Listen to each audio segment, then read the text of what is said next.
raise your hand and I'll invite you in. So here we go. From one disaster to another. So Trudeau is exiting, and Mark Carney is the person who is going to replace Trudeau as Prime Minister of Canada. So let's not mince words. Trudeau's time as Prime Minister has been a spectacular display of style over substance, in my opinion. When he first came onto the scene in 2015, he dazzled everybody with his good looks. And promises of sunny ways. Oh, we're live right now, Eddie. What that means is I pick on you, and you actually come into the live with me, and then you're able to talk. So there was all this flashy promise of what Trudeau was going to give Canada. And instead, Canada ended up with a prime minister who excelled at crying on cue, wearing culturally appropriate attire for photo ops, and making grand declarations about things that he would never necessarily be successful at. He had cognitive dissonance oftentimes. And this is a guy who marched in climate protests against himself. He let that sink in for a minute. He literally protested his own government's environmental policies that he was responsible for enacting. Their housing crisis, it was worse ever than it was under his watch. Affordability, don't even get me started. The average Canadian can barely afford to live, much less exist. Indigenous reconciliation, there were a lot of tears and a lot of apologies, but when it came to actually trying to clean up drinking water on reserves or meaningful implementation of UNDRIP policies, suddenly that immediance disappeared. So now Mark Carney is going to be Prime Minister, and he's the supposed savior who's going to right all of the things that Trudeau got wrong. Give me a break. For those of you who don't know, Carney is the former governor of the Bank of Canada and the Bank of England. So we're replacing a trust fund drama teacher with a fucking banker in Canada. And let's be clear, what Carney represents. He's the embodiment of neoliberal economic policy. This is a guy who spent his entire career in the service of financial markets. But the Liberal Party is betting on him, betting that Canadians will be so desperate for change that they'll overlook the fact that Carney has deep ties to the financial elite in Canada. And they're hoping that his technocratic aura and promises of economic competence will be enough to make everyone forget that he represents the same failed economic orthodoxy that's taken over Canada to begin with. So here's the real kicker. In the whole political theater, despite the Liberal Party's attempts to frame it as some kind of meaningful transition, Trudeau and Carney are cut really from the same ideological cloth. From a Liberal perspective, they are not all that different, either of them. Trudeau's progressive rhetoric never translated into truly transformative policy. Carney will be no different. He may bring a different style, less selfies, more economic jargon, but the substance will remain largely the same. Now, I will say this. Carney categorically is a much larger opponent to Trump than Trudeau will be. And I don't necessarily think that Carney will bend the knee when Trump tries to force him to do so. So that's one mark in the favor of Carney. So what the Trudeau to Carney transition really highlights is the incestuous nature of political power in Canada. We're expected to believe that the best person to lead the country just happens to be another member of the Canadian global elite. Carney's ascension to the Liberal leadership and potentially the Prime Minister's office without having to go through the messy process of being elected as an MP first is a perfect encapsulation of that dynamic. He's being parachuted into that office. I have to be honest, this kind of elite shuffling is precisely why so many Canadians have become disillusioned with politics entirely. So let's talk about percentages. So Trudeau is 78% on social progressivism. Carney is 60%. He's a banker. Go figure. Um, economic progressivism. Trudeau is 45%. Carney is 30%. Um, climate action. Trudeau is 55%. Carney is 65%. Um, Democratic reform. Trudeau 15%, and Carney 10%. And then indigenous rights, Trudeau is 40% and Carney is 25%. So from the overall perspective, um, Trudeau's liberal meter is about here, and Carney's liberal meter is about here. So they're basically pretty much the same individuals um, politically. So here's what won't change under Carney's leadership of the Canadian Parliament. Housing policy will probably not change. Trudeau nor Carney had shown any willingness to change the fundamental issues driving Canada's housing crisis. And the other thing that won't change is health care. The Liberal approach to health care has been to provide funding without demanding structural reforms. That probably won't change. Indigenous relations. Trudeau's approach to Indigenous relations has been heavy on symbolism and light on substantive change. It stands to reason that under Carney, that won't be any different. And then foreign policy. The only foreign policy change that I think Carney will provide to the Canadians is the fact that I don't think that Carney is going to tolerate the waffling bullshit that Trump does in an attempt for Trump to attempt to control the Canadians. I don't think Carney will put up with it. I don't think that Carney is going to bend the knee to try to make Trump happy like Trudeau has sort of done, but then sort of not done at the same time. Um, so the opposition's failure to offer a meaningful alternative.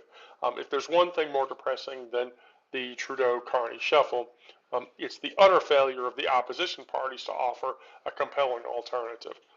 The Conservatives under Pierre Poilievre have embraced the brand of right-wing populism that is exactly like Trump, and none of the Canadians want that. The NDP, which should be offering a more robust far left-wing alternative, has instead been playing the role of liberal enabler, propping up Trudeau's government in exchange for policy crumbs, which is bullshit. And the Green Party, they didn't do anything. So what does Canada actually need in this case? Canada needs not a new face at the top of the same old power structure. They need a restructuring agent. They need housing policies to recognize shelter as a right. They need not an investment opportunity. They need a healthcare system that's actually universal, including dental, pharmacare, and mental health services, which Canada does not necessarily pull off as good now. They need an approach to climate change that acknowledges the scale of the crisis and then deals with those things, which is not what is happening currently in Canada. So, bottom line, meet the new boss, same as the old boss. I can't sugarcoat it or dress it up any other way. I really can't. Carney may not have Trudeau's penchant for costumes and dramatic apologies, but he represents the same basic worldview that Trudeau represents. And really, the only difference between him and Trudeau is he might not tolerate Donald Trump's antics or the desire for Trump to absorb Canada as a state. I definitely don't think Carney is going to support that. Because at the end of the day, whether it's Trudeau's performative progressivism or Carney's technocratic competence, the result for ordinary Canadians is likely the same thing. A political system that serves the interests of a few while failing to address the more urgent needs. So, does anybody have any questions?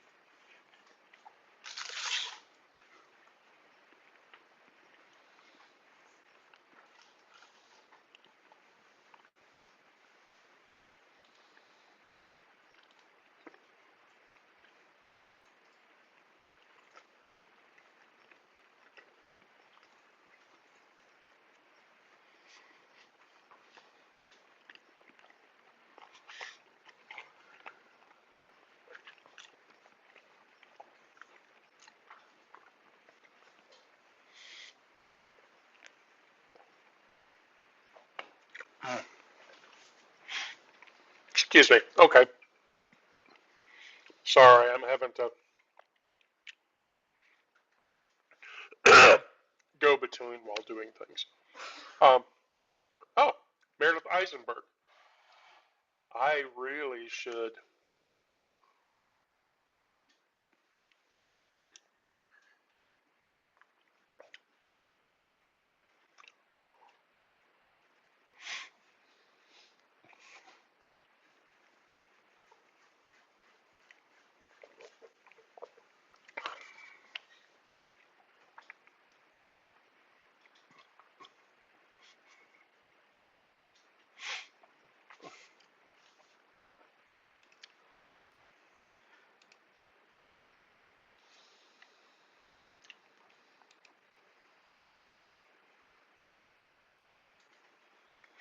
So, um, I think probably the next thing that we should talk through is yes.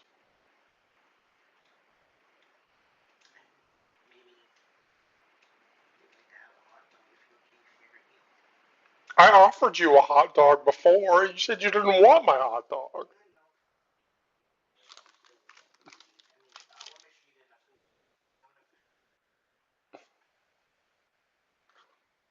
You know what really sucks is when you have a partner and you offer them food and they say no, and then after the fact, they're like, no, but I really do want your hot dog.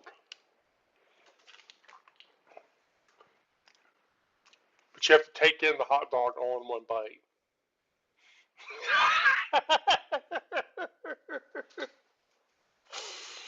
Oh, oh, okay. Um, so I'm sorry, everyone. I engage in random off-brand humor, and it annoys my life partner egregiously. So you should all just be aware of that. Yes, Tecalo, you completely got it. Yes, I asked my partner to deep throat my hot dog.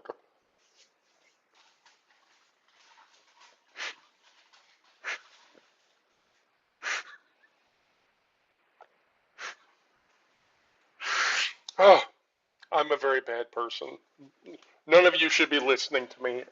I'm very bad. Don't listen to me. um, well, true. I mean, it does. So, um, the GOP's fucked up priorities and how America's right wing ignores the real threats that are out there. Um, so, in this article's case, I stated, look, I'm not here to cuddle your feelings or tiptoe around the truth.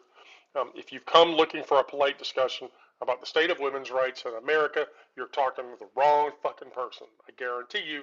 And if you think I'm going to coddle and be delicate about the state of women's rights um, in the United States of America currently, you're in the wrong fucking place. Just leave right now.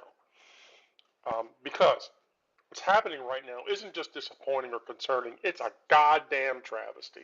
It is a piece of fucking shit. A big piece of fucking shit.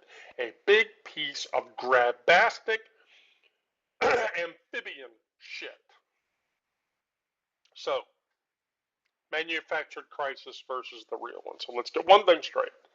While Republicans are losing their mind over which bathroom I use, which bathroom I go into, um, or if I participate in a sporting event where that sporting event is me versus other girls, um, flesh and blood human beings with hopes, dreams, and beating hearts, real women, while they're arguing about what bathroom I go into or what sporting event I participate in, there are real women out there who are being violated, ignored, and forgotten by the very system that is claiming to protect them, which is bullshit. So let's be very clear statistically. Every 68 seconds, someone in America is sexually assaulted. That's not a typo. I didn't make that up. That's an actual statistic. While you've been reading through my article, another person has likely been attacked. Many people have been attacked iteratively over. By the time you finish it, the number will be devastatingly large. And what's the GOP's response to the epidemic of violence against women? To manufacture outrage over a handful of trans athletes and people like me that go into a women's bathroom. That's not just negligence. That's deliberate misdirection. A sleight of hand designed to keep you looking at trans people, ooh, gross, trans people, blah, trans people, and ignore this other thing over here, um, which is while they pick your pocket and slash your rights away slowly and slowly. So the backlog of untested rape kits in this country is fucking staggering, and I mean it's not a small number. Meanwhile, some Republican lawmaker is somewhere drafting his 14th bill to ban people like me from going into the women's bathroom or people like me from participating in some random fucked up sporting event that they don't want me to participate in because they think that I'm better than everyone else or some bullshit like that. It's all predatory. So you want to know something that'll really turn your fucking stomach? The very institutions that we're supposed to trust are often harboring the worst offenders. The statistics on sexual assault in the military and police forces should go to the front page because honestly, in those two institutions, there's more SA that happens than virtually anywhere else. Military sexual trauma is so common, it has its own fucking acronym. MST. According to the Department of Veterans Affairs, 1 in 4 women and 1 in 100 men report experiencing MST during their service. That is a drastically larger fucking number than the number of trans people that are participating in a sporting event or the number of women that notice when I go into the fucking bathroom and use the goddamn bathroom.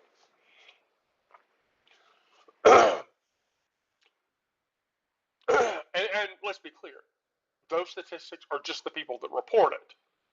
Unreported, the number is way fucking higher. So as for law enforcement, the numbers are equally disturbing. Police officers are significantly more likely to commit SA than the general population. The study found that sexual misconduct is the second most common form of police misconduct nationwide. Where's the outrage from the right-wing politicians about this? I don't hear them bitching about it. I don't hear them fucking complaining about it. Maybe they should. If they cared about women's rights, maybe they would do that instead of bitching about which goddamn bathroom I go into.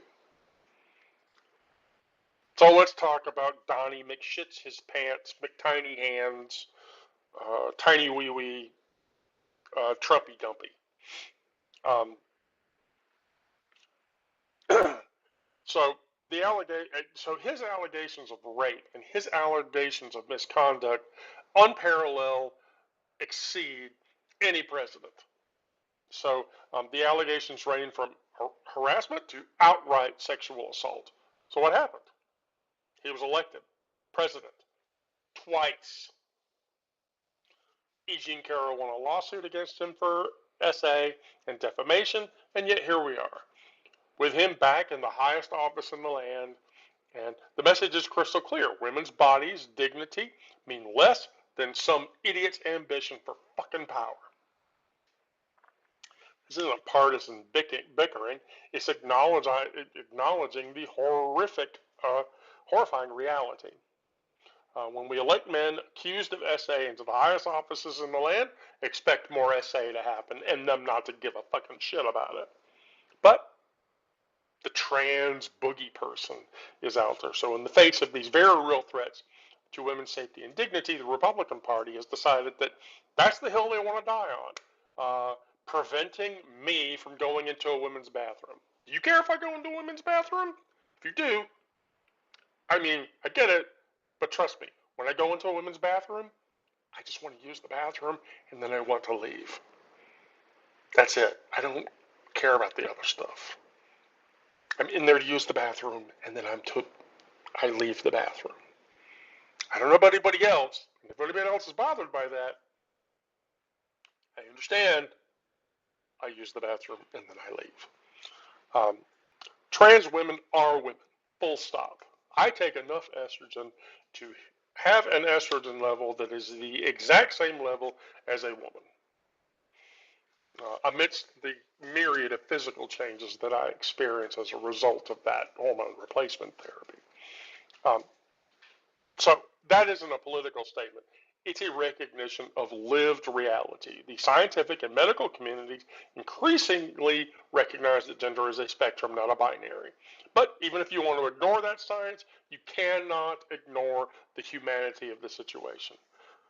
As a trans woman, we are not invading women's spaces. They're seeking safety in them. I'm seeking safety in them, just as everyone else is. Um, we face astronomical rates of violence, discrimination, and harassment. Um, our suicide rates are much higher than everyone else's. Um, and as a trans woman, the woman's bathroom isn't a threat. Um, I'm just trying to not get beaten up or killed by going into the men's room as I stand before you. And the sports argument, that's an even bigger hunk of shit. Give me a goddamn fucking break. We're talking about 10 athletes in 580,000 athletes. You're going to legislate 10 people from not participating in a sporting event because you care that much about it. And why do you care that much about it? It's very simple. When marriage equality happened and then the Supreme Court legalized marriage equality, the GOP and the Republican Party had to point at something else because marriage equality became endemic in American society and nobody cared about the outrage of it anymore. So instead of fighting on that hill, they turned to this other hill and said, fuck trans people. So you want to protect women's sports?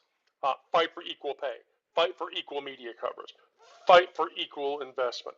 Um, but that would require the GOP to actually begin caring about women and women's sports beyond using them as a cudgel to beat me over the fucking head because I'm a trans person, which I'm fucking sick of. So, what really threatens women out there? Abortion bans. Oh, okay. So take a look. It's another chapter in the book written by my dad and my uncle. The book is entitled "Who Gives a Shit." What is it about, you ask? Who gives a shit? Yeah, exactly. Um, so the real threats to women, so abortion rights and reproductive care. Since overturning Roe v. Wade, we've seen a wave of abortion restrictions that have countlessly put women's lives at risk, and women have died because of it. That's not a hypothetical. Those are real stories. There is a woman who was having an ectopic pregnancy, could not get an abortion to cure the ectopic pregnancy, and she died in her fucking car because of this bullshit. Fuck it. Ugh, gets me mad. That's absolute cruelty. These laws aren't designed to save lives. They're designed to control women's bodies because that's what the fuck GOP people give a shit about. Ugh. Just breathe. Breathe for a minute. Breathe. Economic inequality. I'm a DevOps engineer, and I've been a DevOps engineer for 30 years of my life. The minute that I started my gender transition, the minute that I started identifying as a female, guess what? My pay went from here down to here. Been that way since. The wage gap between the male and female gender is not a myth. It is a measurable reality that people experience every fucking day. This isn't just a smaller paycheck. Um, it means less retirement savings, less ability to leave abusive relationships, less financial security, and more stress. All of those things are horribly unhealthy. You say you care about women? Fine. Fix the wage gap between men and women. If you really, gave a shit about women. Uh, and really, back to the abortion rights issue, I should just tell everyone, look, if you are a woman and you've had an abortion and you think abortion is murder, I want you to walk your ass down to a police office, turn yourself in, and say, I've committed murder, jail me right now, because I had an abortion, I committed murder, I should go to jail right now. And if you don't do that, then your bullshit about I'm anti-abortion and abortion is murder is fucking bullshit. All of it. Healthcare disparities. Women's pain is routinely dismissed and underrated in medical settings. Women wait longer for treatment in emergency rooms. Their symptoms are more likely to be attributed to psychological stress because they don't give a shit. Endometriosis is a debilitating condition affecting millions of women worldwide. It takes an average of 7 to 10 years to diagnose it. Heart attacks in women are frequently misdiagnosed because their symptoms don't match the typical male. By the way, nursing students who were raised up in the 60s, 70s, and 80s, in their textbooks, there were racial disparities. People who became a registered nurse in the 60s and 70s and 80s were taught that persons of color, female persons of color, didn't need as much pain medication as a Caucasian person needed because they could tolerate the pain better. Don't even get me fucking started. These are systemic issues that require systemic solutions. Solutions that the GOP should just give a shit about, but they don't because they're a bunch of goddamn idiots. So the deliberate distraction. Here's the ugly truth that's the core of it. The focus on trans women isn't just about protecting cisgender women. No, that's fucking bullshit. It never was. It's about maintaining a system of control while appearing to actually care about women's safety, but they don't because they're dickheads and they don't fucking get it.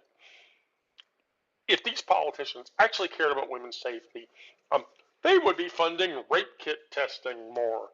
They would be investigating sexual misconduct in all the places I mentioned that sexual misconduct happens. They would be supportive of reproductive care, equal pay, and affordable child care.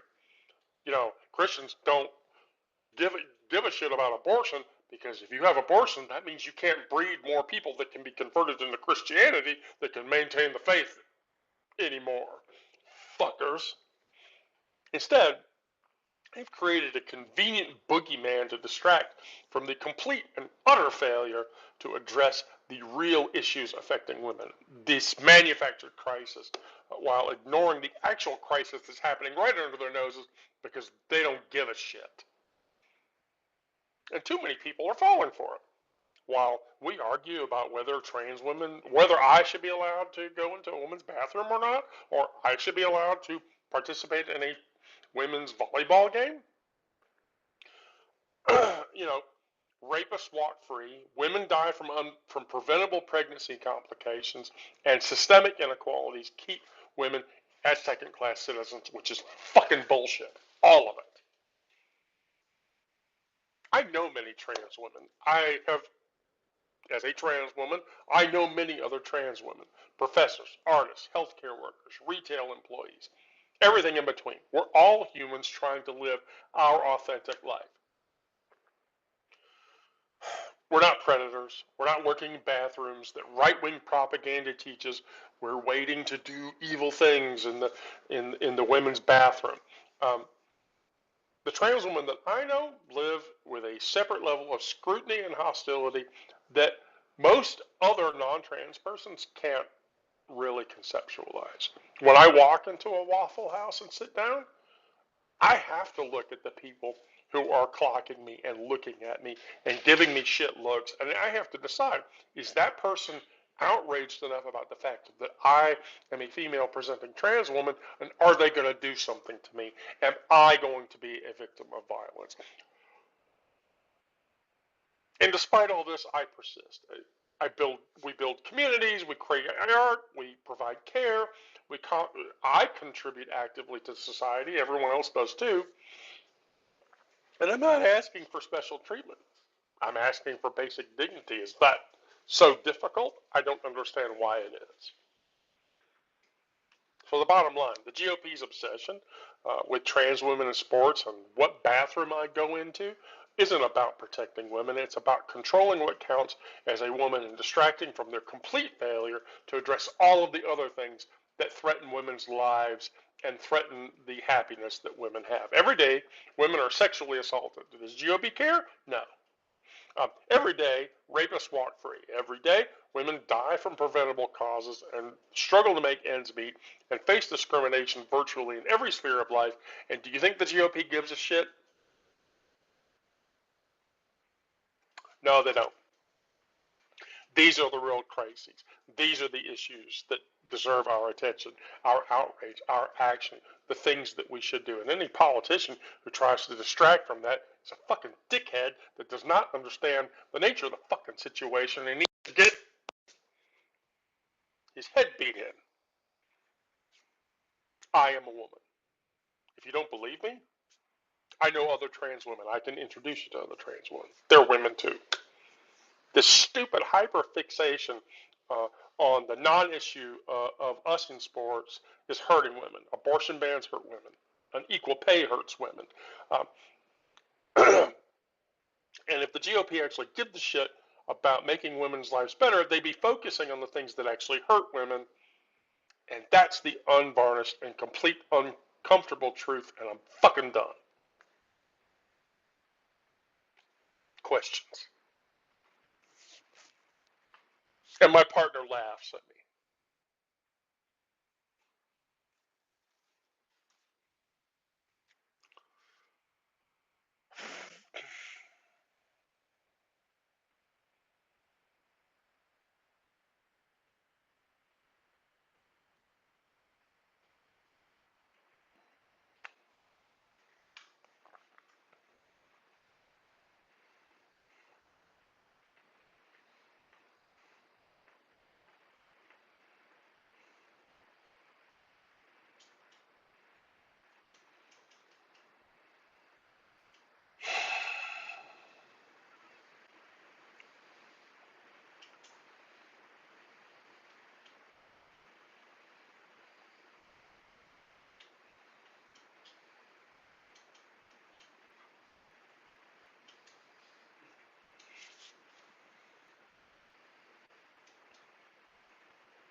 Okay.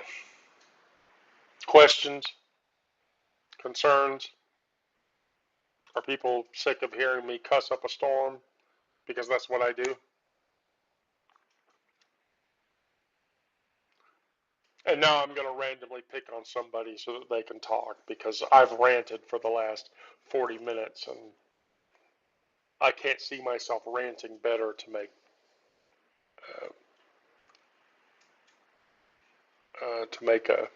a better of it.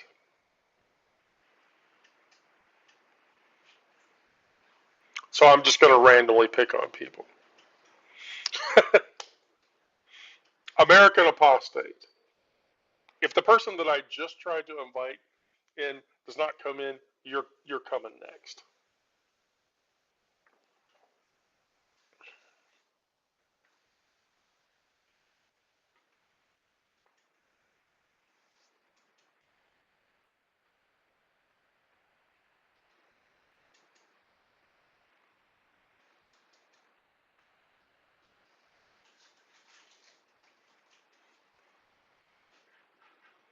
There you go.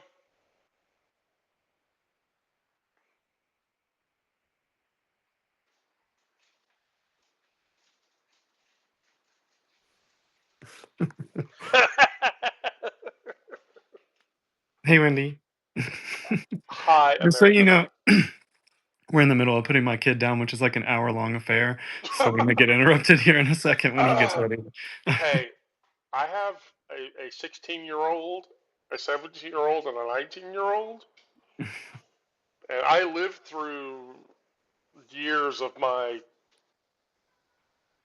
now 17-year-old not ever behaving the way that they should behave. How I have to ask, how old? We have a toddler, 2.5. Oh, I Mhm. remember 2.5, and then I blinked twice, and it turned into a mouthy, know-it-all fucking teenager. It's going fast, and I'm trying to enjoy the ride, but sometimes he's a lot. And every night, his little nighttime routine gets like 15 minutes longer. So trying to I put some it, reins on it. yeah, it doesn't get better. I was just gonna chime in because I'm a trans person. I'm a trans woman. And this stuff really infuriates me because just like some of the things that help me laugh from day to Whoa, day whoa, is whoa, I whoa, see wait! like, oh You're yeah. a you're a trans woman. So am I. Yes, I am. Yeah, so this stuff is the crazy shit that people think about us is just stupid. Like I saw a meme today that I thought was really smart. It said, "Oh, we're too strong to play women's sports, but yet we weaken the military." Right? Like I mean, like come on. Like this stuff is just idiotic, right? The things that people say, it's just dumb. And I don't have a huge following on Substack, but I try to write about it, and I try to write about it a little bit in a personal way so people understand that when you take hormones, like, you get weaker. You do. Like, I I've see lost so people. much muscle mass. They It's see crazy. people don't get that. Like when I Yeah. try to open a jar of pickles now, Yeah, you struggle, right? I've been on HRT for 4 years. I can't Right. open a jar of peanut butter. Right. And I'm not trying to be stereotypical about it, but it does. You lose muscle mass, you lose sexual libido a lot, you know? Like I don't walk around with a monkey on my back horny all the time. I don't. Like I'm not thinking about going into a woman's bathroom because I want to peep on somebody. I'm happily married to a woman. I can peep on her in her bathroom anytime I fucking want. This shit is stupid. It's just stupid. I'm happily partnered with a Right. trans woman, and Yeah. she behaves the same way. Right. I don't know. It's just it's idiotic. And then just all the fear mongering about it too. There is encouraging news though. I mean, I love the stuff that Erin in the Morning is doing and her partner, watching what's going on in the Montana state See, legislature is amazing. she And like you know, I don't know that I'll ever get to her level, but holy shit. no. Well, Um, yeah, I'll never get to her level. well, I Jeff Tiedrick and I talk on occasion. He's fun to talk to, by the way, but Yeah. and he's like, yeah, I'll never get there. Holy shit. And I'm like, I don't know. You're already there. Right. So Yeah, I don't know what else to say about it except it is I think that what women actually ought to realize is that this codification of sex, of biology is actually a blueprint for creating segregated spaces. That's actually what they're doing. In the write up to all this stuff, they're actually trying to create a blueprint to say that there is a legitimate reason actually to have male dominated spaces and female dominated spaces. And of course the transgender issue is just like they're using that to kind of codify segregation. Like they want women back out of the workplace. They don't want to just pay you less. They want you out of the workplace. That's what yes, people really you want need to. to be Yeah. yes, you need to be in the kitchen having Right. babies. Get in the kitchen And of having course, babies. That's yeah. that's the whole Project 2025 bullshit. Like the architect of 2025, where it was like, yes, we need to go back to when women couldn't vote. That needs to happen. And I'm like, Hmm. oh, Right. okay, Yeah. here, here. Absolutely. It's a wedge issue, and it's not even a real issue. And it's sad that people are getting caught up in thinking that it is. It's just another one of these culture war issues. And whatever they're talking about, that's just a smoke screen for what they're actually doing behind the scene, which is yeah, they want to put women back in the kitchen. They do. They don't like the way the country's gone. They want a male dominated, white dominated society again. Most of them. I mean, really, like that's what's going on. I literally had a coworker very toxically recently, and I'm going to say this, and it's toxic as fuck to say this, but I'm going to say it anyway. In a room full of people, literally said, "Hey, do you know why a woman doesn't wear a watch?" And I literally was like, "Okay, I don't know if I want to know the answer to this." And he says, "Because there's a clock on the stove." Yeah, yeah, not funny.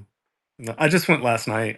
So for International Women's Day, we have a theater, a revitalized movie theater in our town where they show older movies, and we went last night and we watched 9 to 5, which, as, Oh as my I god! as I understand, is going to be a remake this year with Jennifer Yeah, there's Aniston helming I it or don't something like that. I I see don't that's know. the thing though. I don't know how I feel about that I don't know. because Jane Fonda, Lily Tomlin, It's hard to beat, right? Like I don't know. You can't beat that. yeah, but, like, And why remake a good thing? It's like if anybody comes no, out and tries to remake Goonies, I'll go like go away. Like just don't even try. Like some things are so great. Like don't remake E.T. Like don't bother. Like don't go there.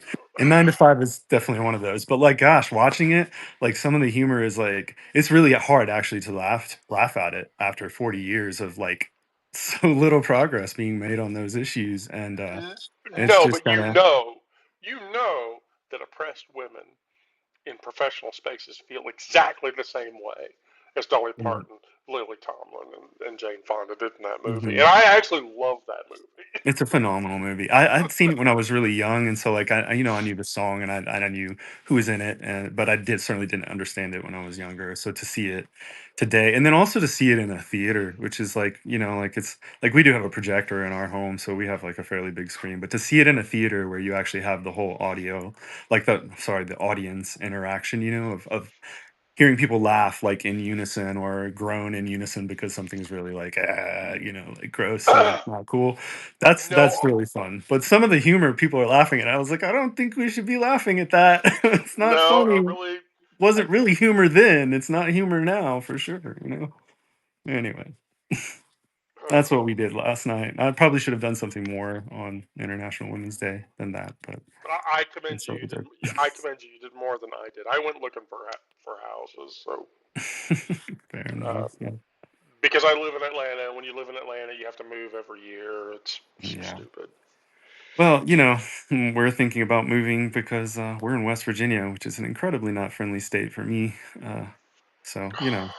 Uh, so far, our state legislature doesn't seem to be gearing up to do any kind of crazy shit this year. But like, I'm sure it's in the works. It's in the You pipeline. you should talk. You should talk to Miranda, our Wendy the Druid editor, Mhm.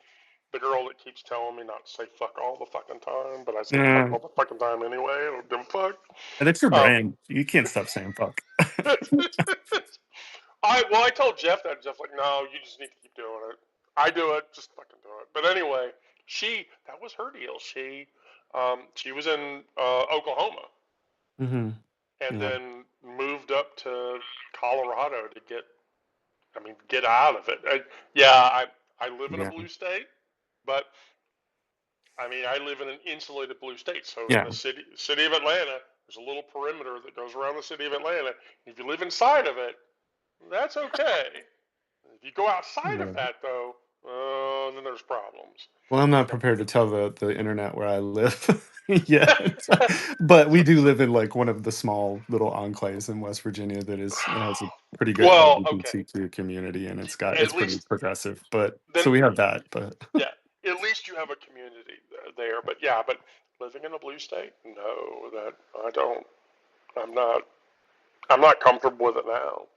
And yeah, I have parents that live in the Bay Area, and I'm like, well, I just need to move to the Bay. I just need to move to San Francisco and be done with it. right, yeah. But I don't know where we're thinking about Minneapolis or even just like I don't know Rochester to be close to Canada. I don't know. Minneapolis, the Elk Grove and Brainerd, and basically the Mm, suburban, and then St. Paul. Even really, I have very close friends that all live up there. And I have an ex. Her son is a police officer in that area, and yeah, he's a good kid. And you know, um, those are really safe areas. Hell, a state where Tim Walz is the governor, that can't be bad. yeah. Yeah, we're just yeah, I've moved a lot. Yeah, We don't want to keep doing it, but I don't know. We have a 2.5-year-old. I don't know. I was thinking about the politics are just getting so out of control. I mean, we're living in the upside down. That's like what people say. I hear it all the time, and it's kind of true. We're living in the upside down. Like I wouldn't be no. surprised. I wouldn't be surprised if Canada joins the United States and becomes the 51st state. It's so crazy now. Like everything's so crazy. Watch it happen. Here's the thing. God. I read the article I posted. So Mark Carney is the guy that's going to replace Trudeau, and he's a banker, but he hates Trump more than Trudeau does. Well, that's reassuring. So it's sort of like, oh, okay, so this is the guy Right. who is probably not going to tolerate, and Yeah. Yeah. he because he's a banker, he's definitely not going to tolerate the waffling tariff bullshit. Yeah. I mean, I just like read the other day, like we got the White House press secretary coming out and saying the obvious, like, what they want. It's like you don't want tariffs, then become the 51st state. It's like they really actually think this is like a possibility. And it's like we live in such a crazy world where I don't know what they could shoehorn in at this point, like to drive everyone crazy. Uh Well, my partner and I were talking about it today. Here's the thing I'm really afraid of, and that is So the U.S. has cut off intelligence reporting to Ukraine. Hmm. Okay, well, at the Yeah. same time, the F-16s that we supplied to Ukraine for combating the war, all of the radar gear that prevents them from being shot out of the sky, we disabled all that infrastructure. So those Yeah. planes are Sounds. worthless now. Yeah. And then on top of that, Russia's attacks against the Ukraine have increased in their accuracy by 100 to 150%. And here's the thing that I'm afraid of: the government is now sharing intelligence with Russia. And if that ever comes out, Kind of NATO is seems oh like it kind of seems like we got a Manchurian candidate in the White House, yes, doesn't it? yes. If Like, that good happens, lord. NATO is over Right. and the Union is going to declare war on the US, and then we're fucked. And that sounds like a conspiracy theory, but I'm just like, just look at it. I mean, Russian attacks have become much have become much have become much more exact Right. than they have been in the last 2 years. That's scary Yeah. as Well, fuck. yeah, I mean, I think the scariest thing is that there is just this total breakdown of any respect for and like we're talking about flawed systems, prejudice systems, systems that didn't work for lots of people falling through the cracks globally here in the United States, everywhere.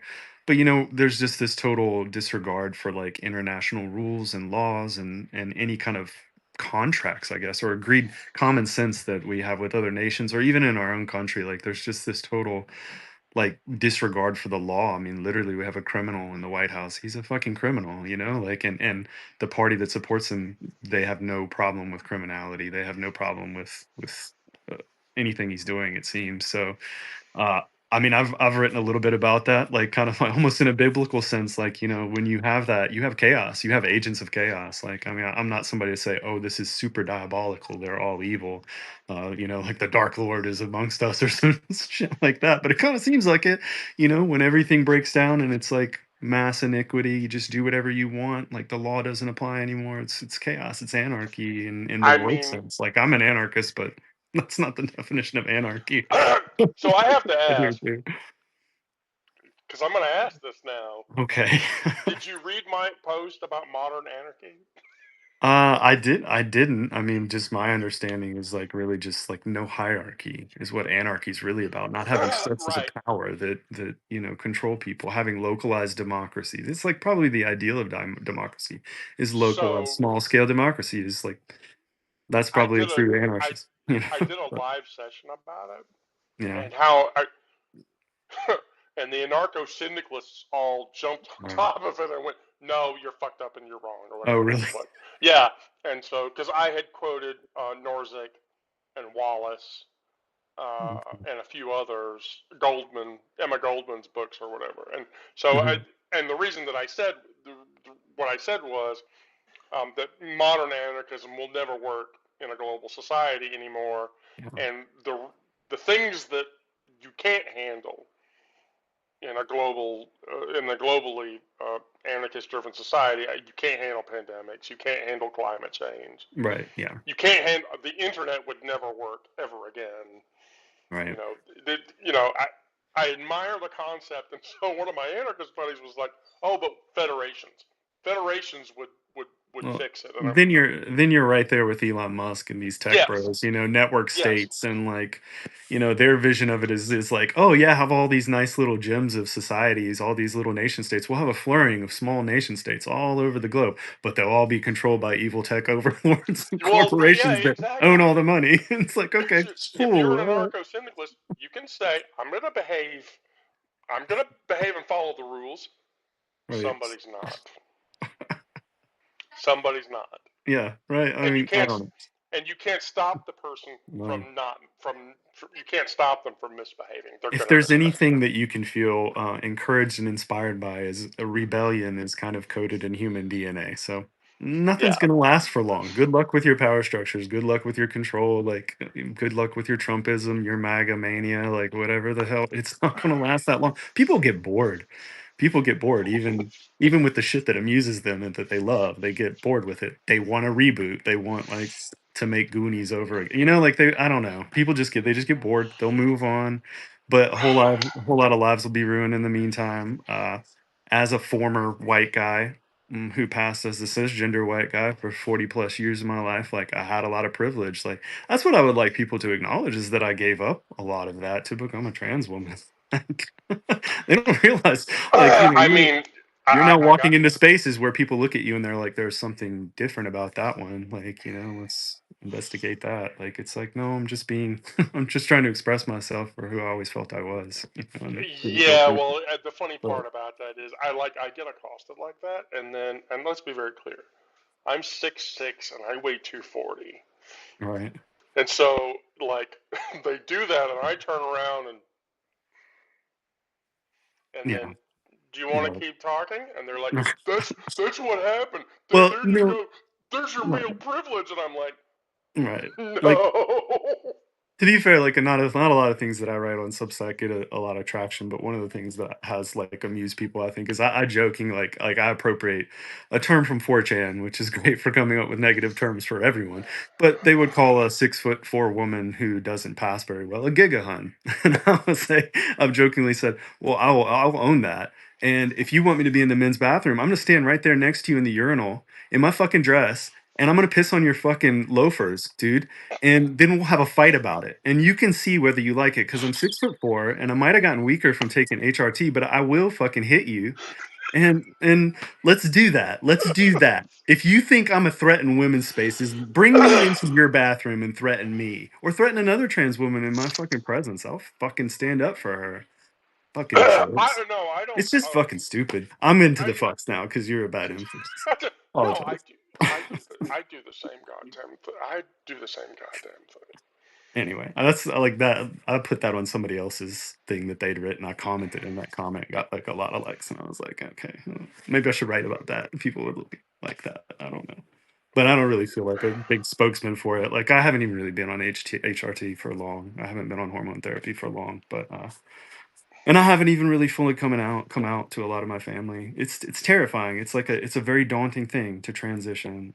So all this stuff in the national media about how trans people are, like some kind of diabolical part of society. It's like, no, we're actually just trying to integrate into society and be more authentic as who we are, which hopefully makes us better people. I think it should.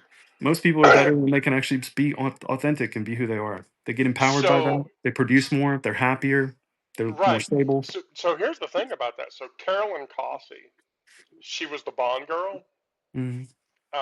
and she transitioned back in the 70s.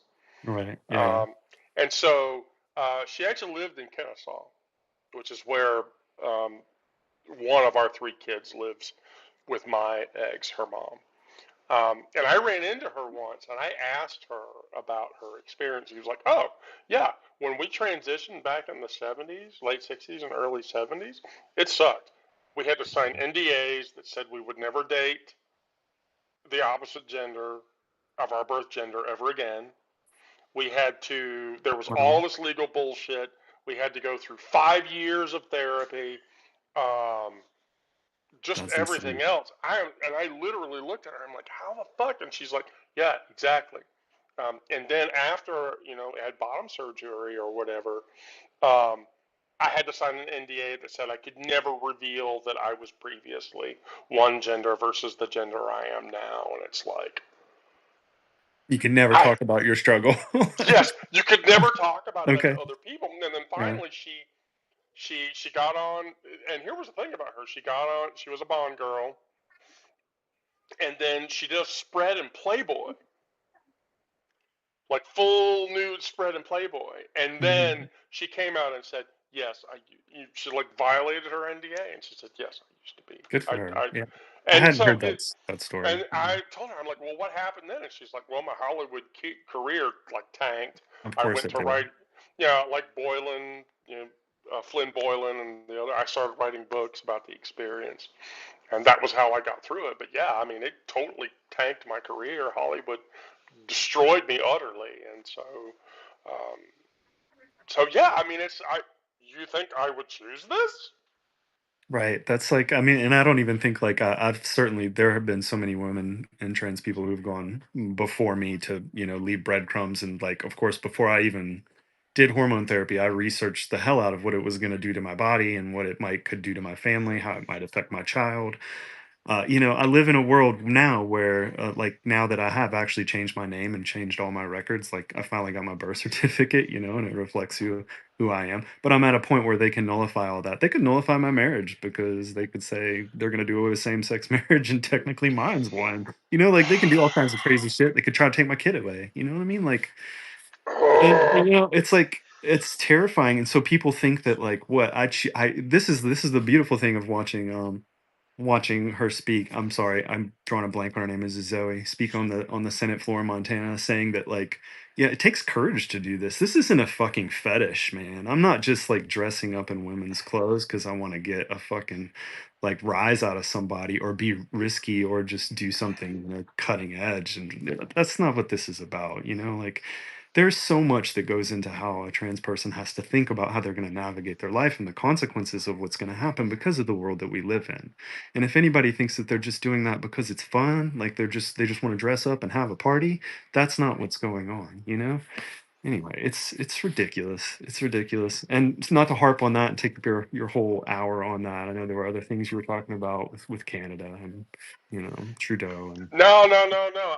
but, You know, yeah, I I don't know how much your viewers want to listen to trans people well, talk about our issues, there's but a I I just would wish say people knew that it's a wedge issue and they're using it to do other things. This is not yes, just yes, about yes, it anti-trans. is. This is about anti-women. This is about anti-women's rights. Like, wake up.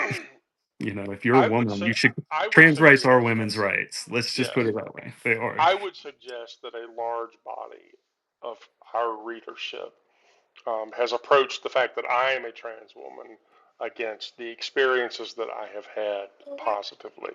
Um, and there are many trans women who are readers of the publication, not just Mhm. myself or Miranda Yeah. or my partner or any of our kids. Um, I mean, we live in a purely queer spectrum family, um, so yeah, people want to hear about it. When I talk about it, Yeah. people are like, Yeah. "Oh, Yeah. did Well, you that's keep?" kind of why I like waved. I was like, I'll come into you. Yeah. I'll come Well, into your okay. stream. We I can can. talk. I can talk about this. I mean, I can talk about a lot of things. I don't consider myself an expert on any one thing, but I No, can talk. you'll be talking again. I'm gonna pick on you again. Well, I read your stuff. The little kiddo's come out the bath with my wife, so it's time to get him dried off and get him well on his way to singing some songs and telling the stories. And he loves his shoulder time with me in particular, and that's how he usually goes to sleep. So, God, I remember that one. and I say he, but who knows what he's going to turn out to be? So, Right, he can be whatever he they're wants. yes, they're babies. Yeah, right. Not a baby, it's a Babies. baby. Yeah. Assigned male at birth. We'll see how that turns out. Anyway, good night. I'm going to sign off. Y'all have a good one. I actually don't know how to sign off. What do I hit here to turn this Oh off? no, no, I'll just take Oh, care you'll of kill it? Okay. it. All right. Night, y'all. Yeah. Wow, that was amazing. Well, I have to eat my dinner now, and I've gone a little later than I wanted to.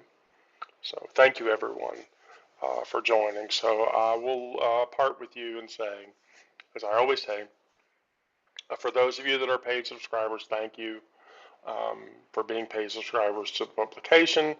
You enable my ability to keep doing this, and I'm very appreciative. Um, if you're a free subscriber, that's great too.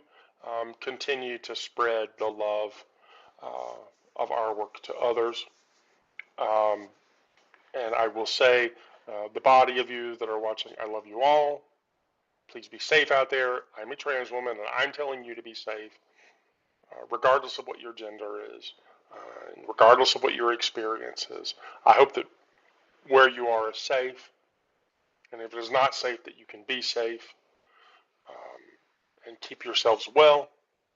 I love you all, and good night.